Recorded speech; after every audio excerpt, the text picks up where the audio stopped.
Ma copine m'a trompé avec mon collègue pendant que je bossais 80 heures par semaine pour nous soutenir. Alors j'ai disparu discrètement. Ce que j'ai fait ensuite les a laissés sans voix. Je m'appelle Lucas, j'ai 25 ans et j'étais avec Camille 23 ans depuis 3 ans. On s'est rencontrés dans un bar miteux du centre de Paris grâce à des amis communs. Elle était canon. Et on a accroché direct lors d'une soirée quiz où elle a explosé tout le monde avec ses connaissances absurdes sur les films d'action des années 80. Elle portait un petit haut noir, un jean parfait, descendait les shots de tequila comme de l'œil. Notre premier rendez-vous était dans une taqueria douteuse qui nous a filé une intoxication alimentaire. La plupart des filles auraient râlé, mais Camille a trouvé ça hilarant. Le deuxième date, on l'a passé à récupérer sur mon canapé devant Breaking Bad à commander des pizzas sûres. Le soir même, elle m'a battu à Call of Duty, j'étais déjà fichu. 8 mois plus tard, on emménageait dans un studio trop cher à République. Complètement surcoté, mais l'emplacement était top. Je gagnais bien ma vie comme développeur chez une start-up tech dans le Marais. Mon boulot était hardcore, pas juste 40 heures par semaine, mais souvent 60, parfois 80 heures lors des lancements. Je codais jusqu'à l'épuisement carburé aux boissons énergisantes, dormais parfois sous mon bureau. On développait une plateforme de paiement qui rendait les investisseurs fous, mais ils changeaient d'avis toutes les semaines. Ajouter cette fonctionnalité. Changer ce design. Et si ça pouvait aussi sortir le chien et faire les impôts. L'ambiance start-up était réelle gilet. Patagonia Réunion inutile table de ping-pong jamais utilisée, mais le salaire était solide, 6 chiffres plus des stock options qui valaient peut-être quelque chose. J'ai grimpé vite de développeur junior à chef d'équipe en moins de 2 ans. Camille, elle était censée finir sa licence de psycho tout en bossant à mi-temps comme serveuse dans un resto chic près de Bastille où un plat coûtait plus cher que mes courses de la semaine. Je dis censée parce qu'elle était à un semestre du diplôme depuis 2 ans. Chaque session, une nouvelle excuse. Le prof ne m'aime pas, j'ai raté les stats. Mon conseiller s'est planté dans mes crédits. Elle parlait toujours de master de devenir thérapeute, mais n'a jamais validé sa licence. Je couvrais environ 70% des dépenses, loyer, facture, courses, paiement de la voiture, même son forfait téléphonique. Elle ne payait que ses achats de perso et ramenait parfois le dîner. Mais ça ne me dérangeait pas, je croyais qu'on construisait un truc ensemble. Une fois diplômée, ça s'équilibrerait. Elle disait qu'elle me soutiendrait si un jour je lançais ma boîte ou mon propre jeu vidéo. Les 2 premières années étaient bien honnêtement. On avait une tradition Taco Tuesday, où on se défiait à faire les tacos les plus fous. Ma création ultime, une tortilla en Cheetos flammés garniture barbecue coréenne. Pour son anniversaire, on l'a refait. Elle a osé une tortilla de maïs bleu salsa mangue et protéines de criquet dégueu mais bizarrement bon. Le week-end randos où elle râlait tout le long, mais était surexcitée au sommet. Je me souviens d'une rando à Legal Peak, pluie battante, on a continué. On est arrivé couvert, debout mort de rire. Mais vers la 3e année, tout a changé. La fille fun qui mangeait des tacos aux insectes sous la pluie était devenue une zombie sur son téléphone, trop fatiguée pour quoi que ce soit. Les signaux d'alarme étaient énormes, mais j'étais trop pris ou trop naïf. Au début, c'était des détails. Elle devenait agressive si je posais des questions banales, genre ta journée ou c'était qui ce texto? Son portable était soudainement verrouillé, toujours face cachée. Elle sursautait à la moindre notification. Classique. Mais je ne voyais rien. Puis sont venues les révisions tardives à la bibliothèque. Elle rentrait à minuit parfumée haleine mentholée. Si je demandais, elle éludait avec des histoires de méthodologie de recherche de stats. Je pigeais rien assez court, mais je sentais que ça clochait. D'autres trucs appel en douce, c'est maman ou une copine, mais voix basse inconnue. Des vêtements, du maquillage, des bijoux nouveaux, je l'avais déjà ou c'était en promo. Et puis, ce gars du boulot, Thibaut du marketing, qui semblait l'intéresser bizarrement.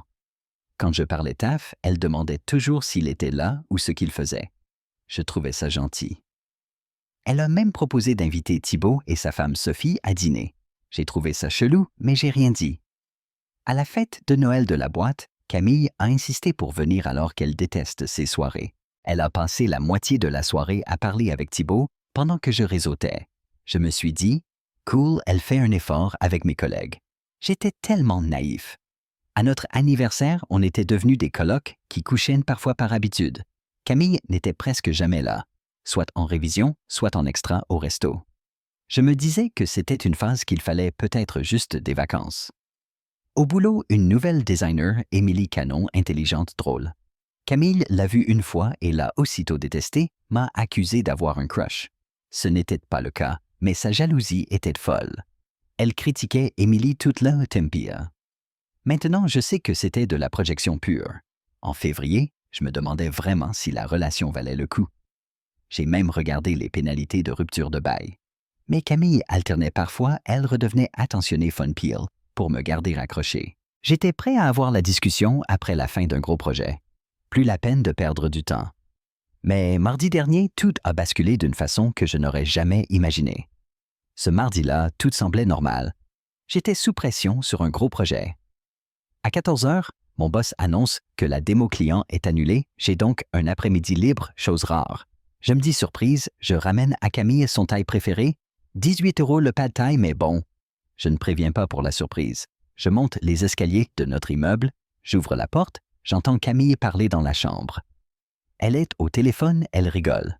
Je m'arrête, sac de bouffe en main. Ce que j'entends me glace. Non. Il n'a aucune idée, dit-elle moqueuse. Il est tellement naïf, c'en est triste. Il croit que je suis à la bibliothèque alors que je suis avec toi. J'ai le ventre qui tombe. Je reste planté là avec la bouffe. Oui, on peut se voir demain. Il a une grosse deadline, donc il sera au bureau tard. Je dirais que j'ai groupe de révision, ça marche à chaque fois. Elle continue sans savoir que je suis à 3 mètres. Thibaut, t'es tellement mieux que lui, y a pas photo. Parfois, je fais semblant d'être fatigué juste pour pas coucher avec lui. Thibaut, mon collègue, marié à Sophie de la Conta. Tout s'emboîte, les révisions, la distance. Elle ne stressait pas pour ses examens, elle couchait avec mon collègue et riait dans mon dos. Franchement, il est si facile à manipuler. Si jamais il doute, je fais la gentille 2 jours et il oublie tout. Elle éclate de rire. Je l'entends bouger probablement pour raccrocher. Moi aussi, hâte de demain. Là, quelque chose casse en moi. Pas de la rage, de la lucidité. J'aurais pu faire un scandale, hurler, casser des trucs. C'est ce qu'elle attendait. J'ai préféré tourner les talons, repartir sans bruit, avant qu'elle ne me voie. Je me suis garé sur un parking de centre commercial abasourdi. 3 ans avec quelqu'un capable de parler comme ça, de trahir aussi froidement. Et avec un collègue. J'ai appelé Damien, mon pote sûr. Je peux squatter. Il a dit oui, pas de question, juste l'adresse. En arrivant chez lui, j'avais déjà un plan, pas juste quitter Camille, la rayère de ma vie, sans lui laisser la moindre prise. Damien m'a vu, a blêmi, mec, qu'est-ce qui t'arrive? J'ai tout raconté. Il a juste sorti 2 canettes d'energy drink. Le lendemain, j'étais d'un calme bizarre. 3 textos de Camille. T'es où, tu rentres ce soir? Réponds-moi. Je lui ai répondu. Bloqué au boulot, je dors sur place, ne m'attends pas. Pendant qu'elle me croyait devant mon ordi, j'ai enclenché le protocole fantôme avec Damien. Étape 1, sécuriser les finances. Je me connecte au compte joint, en vrai mon compte. À la base, je transfère tout sur une nouvelle banque. Pas grand-chose de 200-300 €, mais c'est le principe. Ensuite, j'appelle le proprio. Je dois sortir du bail d'urgence pour raison familiale.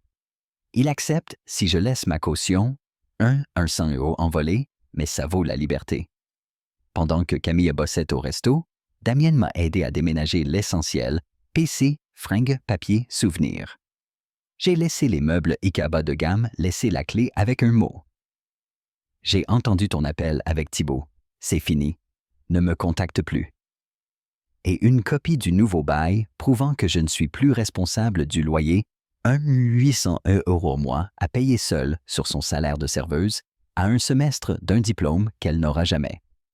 Bonne chance. Problème suivant, le boulot. Je ne pouvais pas tout quitter à cause de Thibaut. Trop bossé pour ça. J'ai posé un arrêt maladie gastro-bidon. Temps de mettre ma vie en place pendant que le monde de Camille s'effondrait. J'ai bloqué son numéro, ses mails, ses réseaux.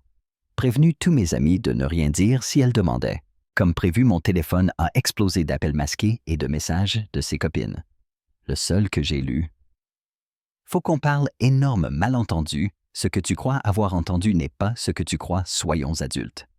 Adulte, venant de quelqu'un qui se moquait de moi en me trompant. Le plus beau dans le ghosting, c'est l'inversion de pouvoir. 3 ans qu'elle menait la danse, maintenant c'était de moi.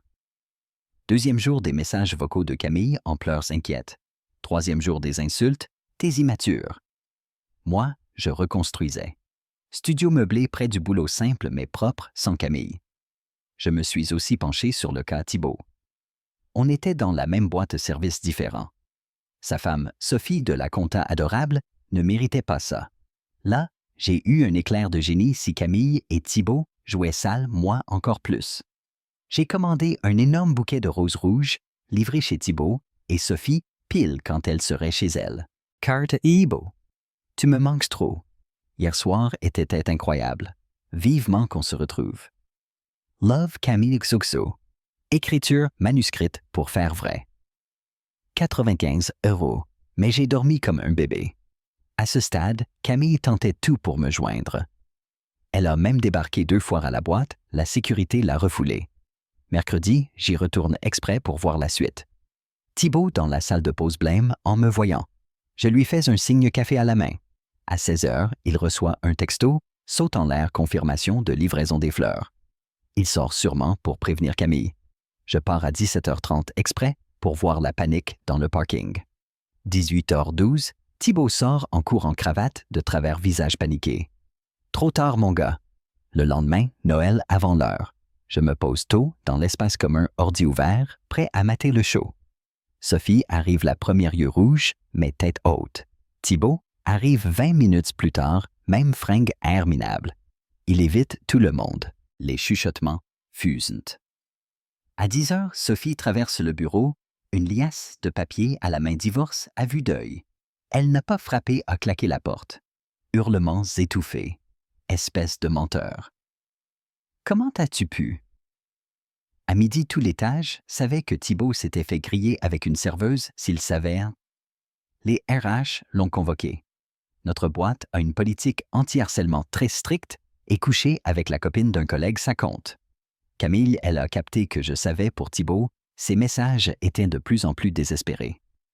Mon préféré, un mail roman objet en majuscule. C'est pas ce que tu crois. Je n'ai jamais répondu juste regarder leur vie partir en vrille. Thibaut a été mis à pied le jour même, prépare tes cartons. Je me suis offert un resto chic ce soir-là, celui où Camille voulait toujours aller. J'ai pris la table vitrée, le plat le plus cher, et j'ai savouré.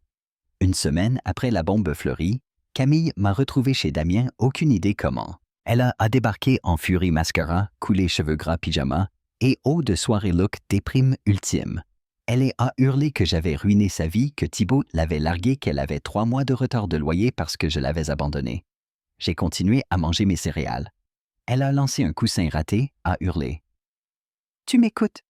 Tu sais ce que je vis. » J'ai reposé mon bol et dit calmement. « Tu veux dire comme quand j'ai entendu ce que tu disais de moi au téléphone, comment tu me manipulais? Tu comprends rien, si parfaitement. Tu m'as trompé, tu t'es moqué, et maintenant tu pleures parce qu'il y a des conséquences. C'est simple. Là, les larmes crocodiles avant, j'aurais craqué. Plus maintenant. » Elle a marmonné. Les fleurs, c'était bien joué. Sa femme l'a foutu dehors, il divorce. J'ai haussé les épaules. Il me rejette, il m'a bloqué partout. Je vais être viré de l'appart. Je peux pas payer seul. Dommage, ai-je dit. Essaye de la bibliothèque, c'est chauffé et Wi-Fi gratuit. Damienne a pouffé. Elle a séché ses larmes d'un coup. Tu trouves ça drôle?